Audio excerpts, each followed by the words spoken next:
Боловсрол телевиз Jet School of English хамтран үзүүлж байна.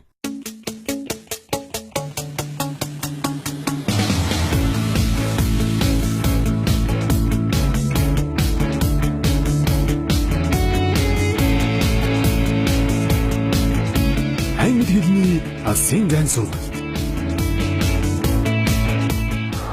Сайн байцгаана уу үзэгчдээ, та бүхэнд өнөөдрийн мэндийг хүргэе. Анхан шатны орчуулгын 5 дугаар хичээл эхэлж байна.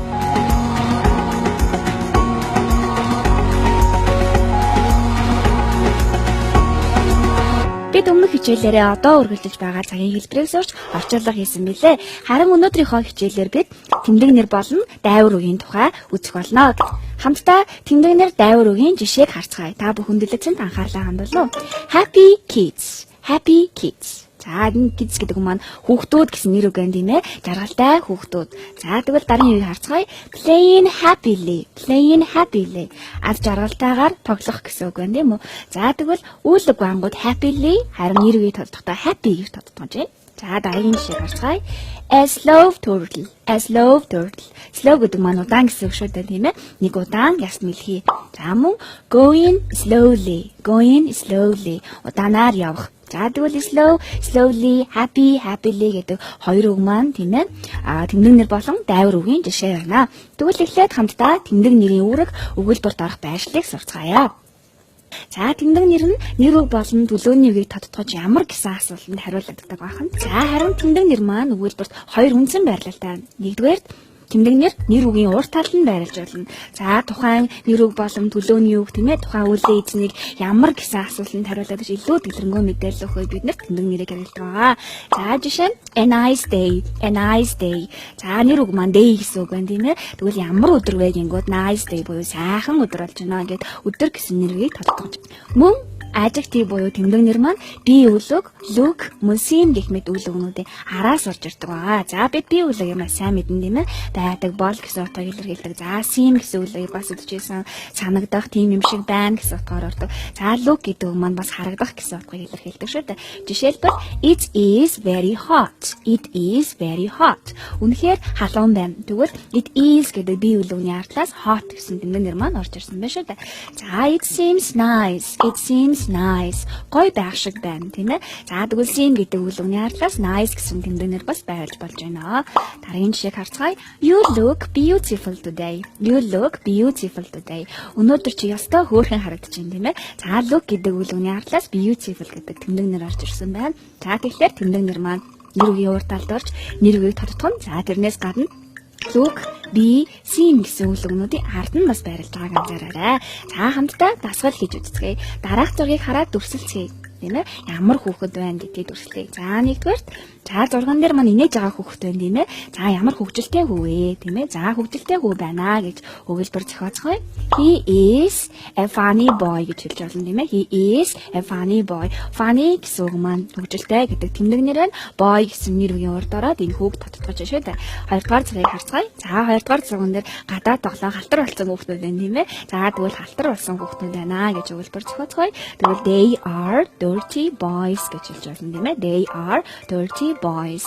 За тэгэхээр тэмдэг нэр маань олон тооны нэр үг байсан ч ганц тооны нэр үг байсан ч адилхан нэг хэлбэртэй байна гэдгийг анзаараарай. 3 дугаар зургийг харцгаая. За 3 дугаар зурган дээр байгаа хүн маань их гүнигтэй байна тийм ээ. За тэгвэл энэ хүү гүнигтэй байна гэсэн өгүүлбэр зохиоцгоё. The boy is sad. The boy is sad. Энэ хүү гүнигтэй байна. Харин сүүлийн зурган дээр баавгай. Айгуу залхуу баавгай юм тийм ээ. Хамтдаа залхуу баавгай гэж хэлж зохиож болно. Тэгвэл it is a lazy bear. It is a lazy bear. Залхуу баавгай байна.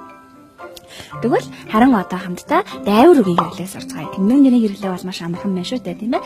За тэгвэл дайвар үг нь яаж хэрхэн гэсэн асуултанд хариулагдаж үйл үгийн өмнө болон хойно нь явдаг. За тэгэхээр бид үйл үгийн тэр үйл үг тийм ээ ямар хуу хэв маягтай явж байгаа вэ гэдэг тэр үйл үгийг тодтогч өгдөө бид нэр дайвар үгийг хэрэглэдэг байгаа.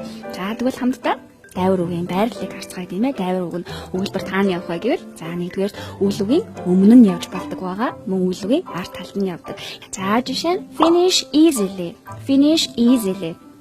хурдан дуусгах гэсэн үг тийм ээ. Дуусгах гэсэн үгний ард талаас easily гэж орж ирсэн маань энэ дайвар үг бол яаж дуусгах, хурдан дуусгах тийм ээ. За мөн бид easily finish гэж хэлж болно. Easily finish. Easily гэдэг дайвар үг нь өгүүлбэрийнхаа урт талд орсон байх шүү дээ тийм ээ. Мөн л адил хурдан дуусгах гэсэн утгааг илэрхийлдэг. За тэгвэл дайвар үг хэрхэн үүсдэг вэ? Дайвар үг ямар хэлбэртэй? Дайвар үг яаж бий болдог вэ гэдгийг хамтдаа харцгаая. За дайвар үг бол ерөнхийдөө 3 хэлбэртэй байдаг. 3 хэлбэрээр үүсдэг байна. За нэгдүгээрт бол adjective буюу тэмдэг нэрний ард ly дааврыг залгаад adverb буюу дайвар үг маань үүсдэг байгаа. Тэгэхээр тэмдэг нэрээс дайвар үг үүсдэг байна тийм ээ. Тэмдэг нэрийн араас ly залгыг авангуудаа дайвар үг үүснэ. Жишээ нь slow гэсэн үг байна. Slow удаан гэсэн үг шүү дээ тийм ээ. За тэгвэл ямар гэж асуусан сарлан slow гэж яриа тэмдэг нэр байж болно. Харин яаж гэдэг асуултанд ly аваад slowly болдог байна. Slowly. Хамтдаа жишээ харцгаая. A turtle is a slow animal. A turtle is a slow animal. Ясны хэлхий бол удаан амьтан, ямар амьтан, удаан амьтан тийм ээ. Animal гэдэг нэрвийг slow гэсэн үг маань толгойж өгч байгаа тэмдэг нэр байна. За мөн angry гэсэн үг байна тийм ээ. Angry гэдэг маань ууртай гэсэн тэмдэг нэрээс. Тэгвэл ууртайгаар хэлсэн, ууртайгаар харсан ч юм уу тийм. Ингэж ярьж байгаа үед мөн ly даврыг байх буюу angrily гэж үүсдэг байна. Angrily. За жишээлбэл Sarah is an angry girl. She shouts angrily. Sarah is an angry girl. She shouts angrily. Sarah бол их ууртай охин. За ямар охин гэдэг girl гэдэг нэр үгийн урд орсон angry гэдэг маань ямар гэсэн асуултанд тавилуулж байгаа тэмдэг нэрэн шүү дээ тийм ээ. Харин 2 дугаар өгүүлбэр дээр angry лээ. Тэр ууртайгаар хашгирдаг. Яаж хашгирдаг? Ууртайгаар хашгирдаг. Shouts гэсэн үгийг angry лээ гэдэг маань тодтогч өгч байгаа учраас дайвар үгийн байрлалтай болоод ly хэлбэрийг авсан байна.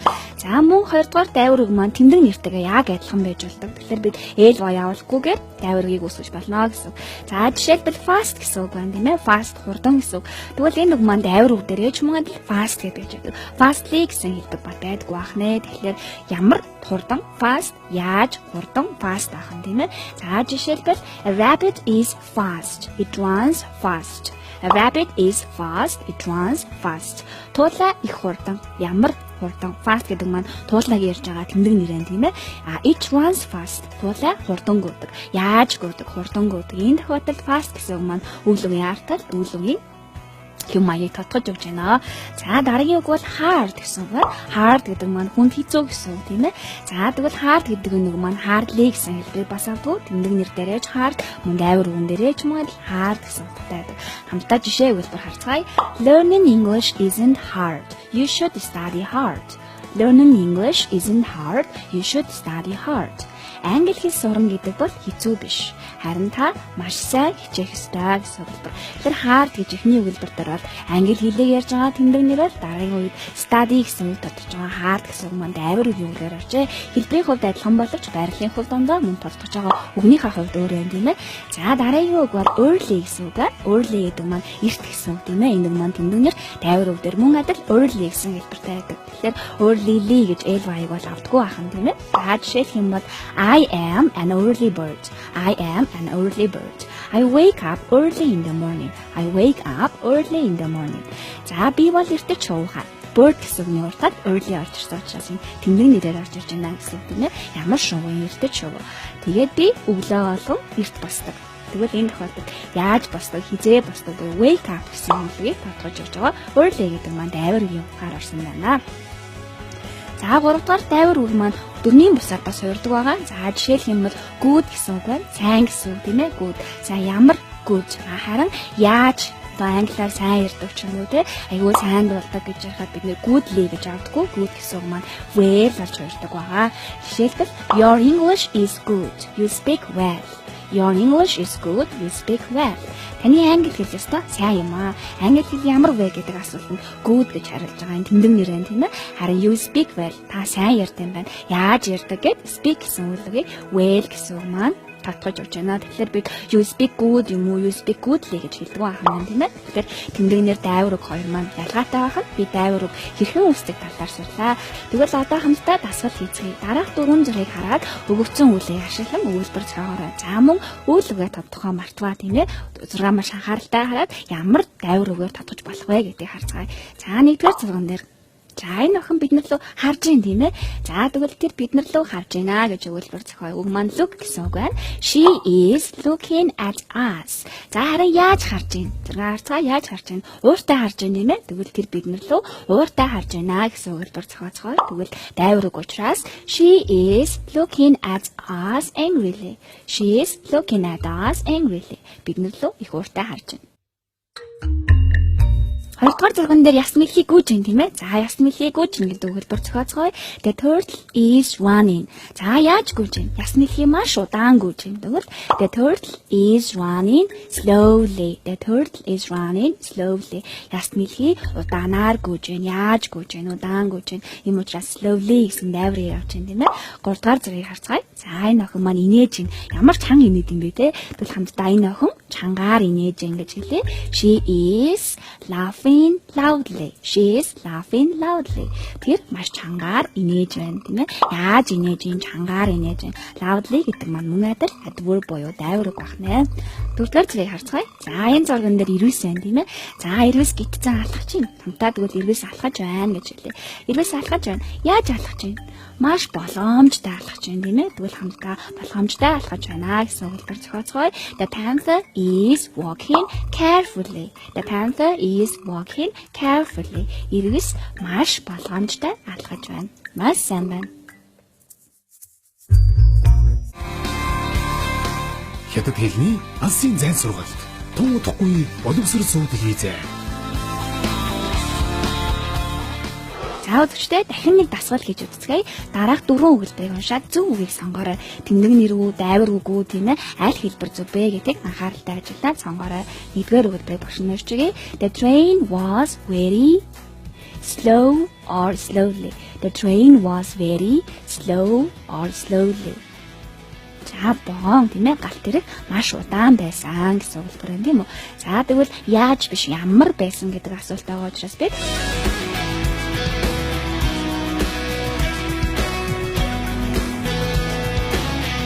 slow гэсэн adjective буюу тэмдэг нэрийн хэлбэрийг сонгож болж байна. The train was slow байсан байна. Хоёрдугаар өгүүлбэрийг уншицгаая. My cousin speaks English and German. My cousin speaks English and German. За good болон well хоёр үгний алийг авах вэ? Манай үеэл англи болон герман хэлээр маш сайн ярьдаг тийм ээ. Good гэж авах уу, well гэж авах уу? За тэгэхээр сайн гэсэн үг маань англи хэлний яриаг үү тийм ээ. Ярих гэдэг үйл үеийг татгаж өгч байгаа. Тийм учраас бид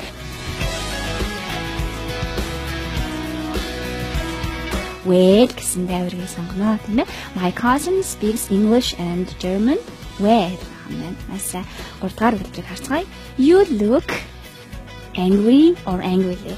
You look angry or angrily. What's wrong гэсэн асууж байна тийм ээ. Чи ямар ууртай байх юм бэ? Юу болоо вэ гэсэн асуултад. За тэгэхээр тухайн хүнийг хараад ямар байна? Ууртай байна. Тэгвэл энэ тэмдэг нэр болж таарч байна тийм ээ. Тэгвэл you look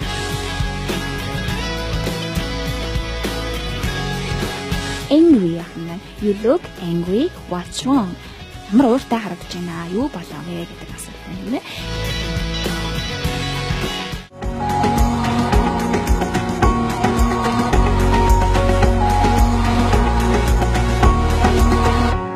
Анхан шатны орчуулгын 5 дугаар хичээл үргэлжлэн үзэж та бүхэнд хүрч байна. Бид өнөөдрийнхөө хичээлээр тэмдэг нэр болон дайвар үгийг үзэж байгаа байлээ.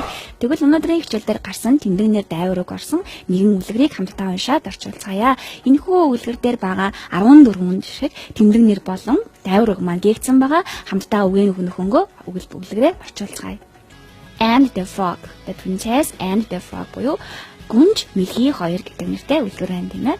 Once upon a time there was a princess who had a golden ball. За тэгвэл эртээ үрдийн цагт алтан бөмбөгтэй нэгэн гүнж байжээ. За энэ гүнж ямар гүнж байсан бэ тийм ээ, биднэрт урьсан тэмдэг нэр хэрэг болж байна. За тэгвэл үзэсгэлэнтэй нэгэн сайхан гүнж байжээ гэвэл there was a beautiful princess. Эртээ үрдийн цагт нэг алтан бөмбөгтэй үзэсгэлэнтэй гүнж байж гинэ. She lived in a palace with her father, the king, and her 7 sisters. За тэр хаан автаага мөн 7 эгчтэйгээ ордонд амьдардаг байж гинэ. Every day she played with her ball in the garden of the palace. За өдөр болгон тэр ордныхоо цэцэрлэгт бөмбөгөөрөө тоглодог байжээ. At the end of the garden there was a dark lake. За цэцэрлэгт хүрээлэнгийнхэн төгсгөл нэг хар нуур байжээ. За энэ хар нуур ямар хар нуур байсан бэ тийм ээ? Ямар гэсэн асуултанд хариулж байгаа учраас тэмдэг нэр ахна. За тэгвэл нуурыг тэмдэгтнээ тодтогч чадах ямар тэмдэгнүүд байгаа вэ? За гүн гүнзгий гэсэн үг байгаа шүү. Тэгээд гүн гүнзгий гэсэн үг маань deep гэсэн үг байгаа маяс. There was a deep dark lake. Цэцэрлэгийнхэн төгсгөл нэг нь гүн хар нуур байдаг байжээ. When the weather was, the princess liked playing near the lake. За цаг агаар ямар байгаа үед гадаа тоглодог байсан юм бол за цаг агаар дулаахан үед тийм ээ. Тэгвэл дулаахан халуун гэсэн үг маань hot гэсэн үг байгаа. When the weather was hot, the princess liked playing near the lake. Гадаа цаг агаар дулаахан үед гүнж нуурын арилцаа тоглох дуртай байж гэнэ. One day, she dropped her golden ball into the water. Нэгэн өдөр бөмбөгөө ус руу унгаж гин. За энэ үйлдвэрийн урт тал нэг үг хэрэгтэй байна тийм ээ. Тэгвэл хамтдаа харамсалтай гэсэн үгийг авъя. За харамсалтай гэсэн үг маань unfortunately гэсэн байгаа тийм ээ. Unfortunately, one day she dropped her golden ball into the water. За харамсалтай нэгэн өдөр нөгөө алтан бөмбөгөө ус руу унгаж гинэ. She was very and she sat on the grass and started to cry. Тэр маш их гуниглсан тийм ээ. Тэгээд зүлгэн дээр суугаад уйлж эхэлжээ. За гуниглах ямар болсон гуниглсан. За тэгвэл бид нар тэмдэг нэр хэрэгтэй байна. Unhappy гэсэн үгийг сонгож болно тийм ээ. Unhappy. She was unhappy and sat on the grass and started to cry. Тэр маш их гуниглаад өвсөн дээр суугаад уйлж эхэлж гинэ.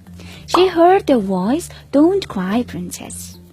За гинэт тэртээ гүнж минь битгий уйлаа да тийм ээ битгий уйлаарай гэсэн чимээг сонсчээ. За тэгвэл гинэт гэсэн үг маань suddenly гэсэн айлгуур байгаа шүү дээ тийм ээ. Suddenly she heard a voice, "Don't cry, princess."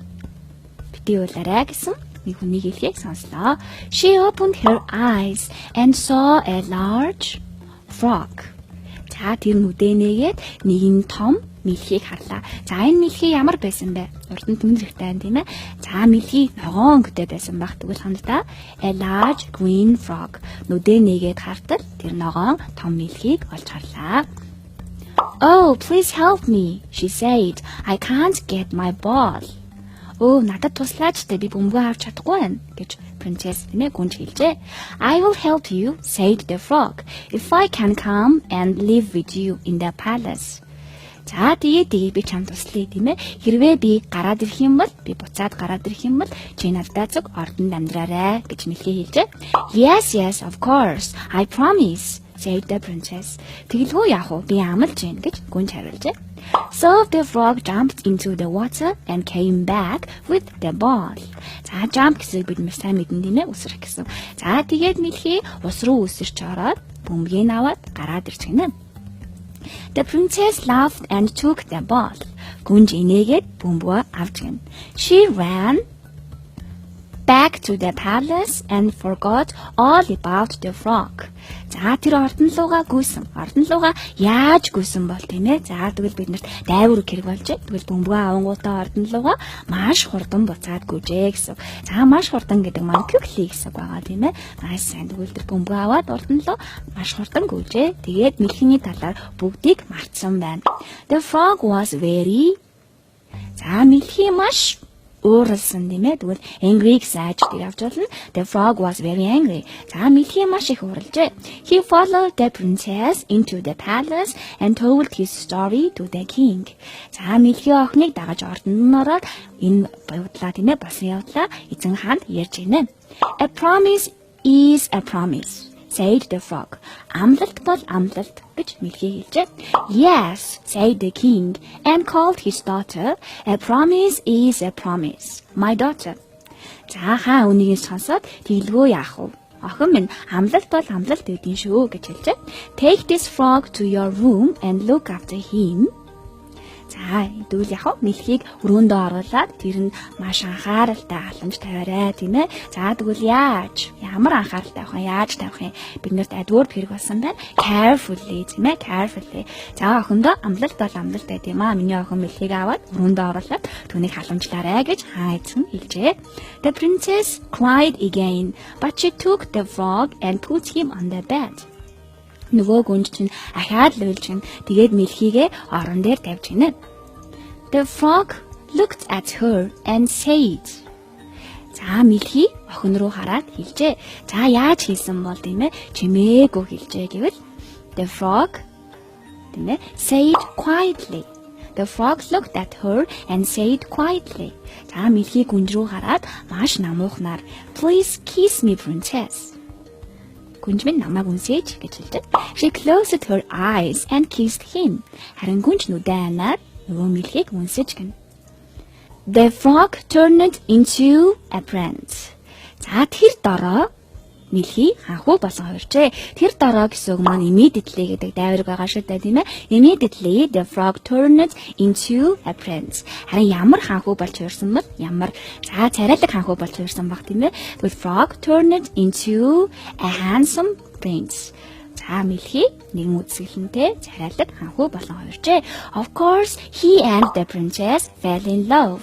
За мэдээж тэр болон гүнж тэр хоёр бие биедээ дурласан байна. 1 week later they married and they lived ever after. За 7 хоногийн дараа тэд гэрлээд тэгээд аз жаргалтай амьдарчээ. Аз жаргалтайгаар амьдрах тийм ээ happily гэсэн үг байна. Тэгвэл тэд 7 хоногийн дараа гэрлээд үрд амар сайхандаа жаргажээ гэж өгүүлбэр маань ингэж төгсөж байна. Таны амжилтын жигүүр болсон 20 жил. Jet School of English. Jet англи хэлний сургууль дөрмөц суурилсан 100% англи хэлээр ярих, унших, бичих, сонсох чадваруудыг хөгжүүлэх шинжлэгдсэн хөтөлбөрөөр ерөнхий болон академик англи хэлний сургалтуудаа эсрэг тавьж эхэллээ. Jet School of English. За үзэгчдээ анхан шатны орчуулгын 5 дугаар хичээл үгээр өндөрлөж байна. Өнөөдрийнхөө хичээлээр бид үйлдвэрийн хамгийн чухал хэсэг болох үйл эзэн болон үйл үеийг тогтоодог тэмдэгнэр дайвар үгийн хэлбэр хэрэглээ байршлыг сурлаа. Тэгээд дараагийн хичээлээрээ дахин уулзлаа. Түр баяртай үзэгчдээ. Bye.